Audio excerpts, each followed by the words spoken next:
Hi there, and welcome to Let's Stress Less. If you're a woman who's feeling overwhelmed with life because your stress is out of control, you're pretty sure your stress could be affecting your health, and you want to get a handle on that before it gets worse, stick around. I've got you covered. I'm Chantel. I'm a registered nurse and your lifestyle design coach for stress mastery. And I can show you how to unwrap the gift of stress so you can go from barely surviving to fabulous and thriving.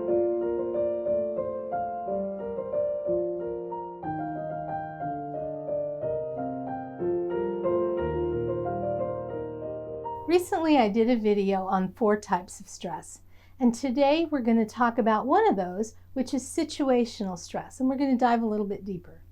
What is situational stress? In 1979, Dr. Carl Albrecht defined 4 types of stress in his book, Stress and the Manager. One of those types of stress is situational stress. This type of stress is typically related to a person, place, or event, and it's often associated with a feeling of loss of control over that situation. Examples of situational stress could be a job loss, confrontation or conflict with another person, an emergency, fear of loss of esteem, or loss of acceptance. These situations often happen suddenly, without time to plan or prepare, and they can be devastating. Sometimes they can even be life-changing. Other examples of situational stress can be related to job expectations. First responders often experience frequent situational stress. First responders typically include police officers, firefighters, paramedics, nurses, rescuers, doctors, and other frontline medical professionals. Another occupation with high situational stress is parenting. In fact, every occupation, relationship, or life event has the potential for situational stress. Now, situational stress is a feeling. It's a really uncomfortable feeling. And most of us have experienced this type of stress at some time. But for some people, this is their life and their livelihood. A word of caution.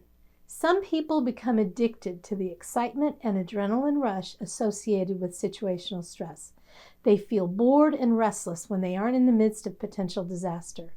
While this may be exciting, it will still have a cumulative effect. Therefore, it's imperative that if you work in an occupation that creates situational stress or have an addiction to the excitement of situational stress, that you learn to decompress or stabilize your body's SOS signals quickly and frequently. Let's use my Stress Less method to work through some thoughts on how to do that. Here's what that looks like. Triage, stabilize, diagnose, and treat. The first thing you need to do is identify your body's SOS signals. What are you feeling? The stomach ache? The headache? Anxiety? Frustration?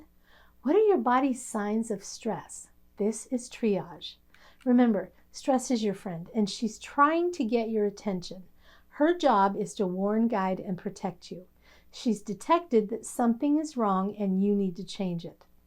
What is she doing to get your attention? Once you've identified your unique symptoms of stress, the next thing you need to do is halt that stress response as quickly as possible. If you do nothing else, breathe. Take several deep breaths in for the count of 4, out for the count of 8, or as close as you can get to those numbers. And repeat until you feel better. It usually doesn't take long. This will immediately trigger the relaxation response, and your stress symptoms will begin to settle down.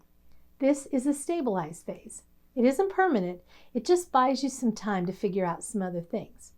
Now ask yourself, what was your trigger? What set off your stress response in the first place? Identifying your triggers is critical. If you don't know what's causing the problem, you won't know how to treat it correctly. This is the diagnosis stage. Check in with yourself. Did something occur? Are you currently in the midst of a crisis? Are you feeling bored and looking for an adrenaline rush? Are you overtired or stretched too thin? Once you have an idea what triggered your situational stress, it's time to decide on a treatment or a solution. This is the diagnosis stage because now you're figuring out what your options are. Do you need to make some changes to your daily habits? Or do you need to avoid certain people or activities? Maybe you need to create a playlist of decompression or stabilization tools that are quick and work well for you so you don't have to think about what to do in the moment, something like that. Another option is to think about your self-talk. What are you saying to yourself? What could you say differently that would help you envision a different outcome? Maybe you need to consider ways to fit decompression into your life as a regular and frequent part of your day. Once you've recognized your signs of stress or your body's SOS signals, you've triaged, you've settled the immediate stress response, you've stabilized, and figured out what caused the symptoms to be triggered in the first place, you've diagnosed, then ask yourself, what do I have control over? What is out of my control? And what can I do? And what will I do? And then do it. That is the treatment. If you don't treat the underlying problem, the cause of your stress, it will keep coming back, and it will continually come back stronger. Your body is trying to get your attention, and it'll get louder and stronger until you respond. By its very nature, some situational stress is unavoidable, especially if it's job-related or related to parenting.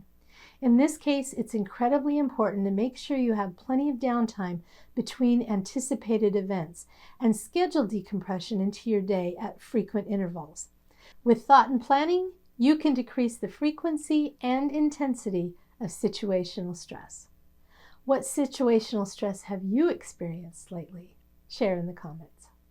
If you like what you're learning, hit that subscribe button and the little bell so you can be notified when my next video comes out. And tell your friends, after all, stress is contagious and they have it too. My goal is to help you learn to unwrap the gift that stress can be while never losing sight of the reality that unchecked, stress can wreak havoc on your brain, your body, and your behavior. I want you to be empowered to take control of your stress now and course correct to fix some things before your health is at risk for devastating consequences.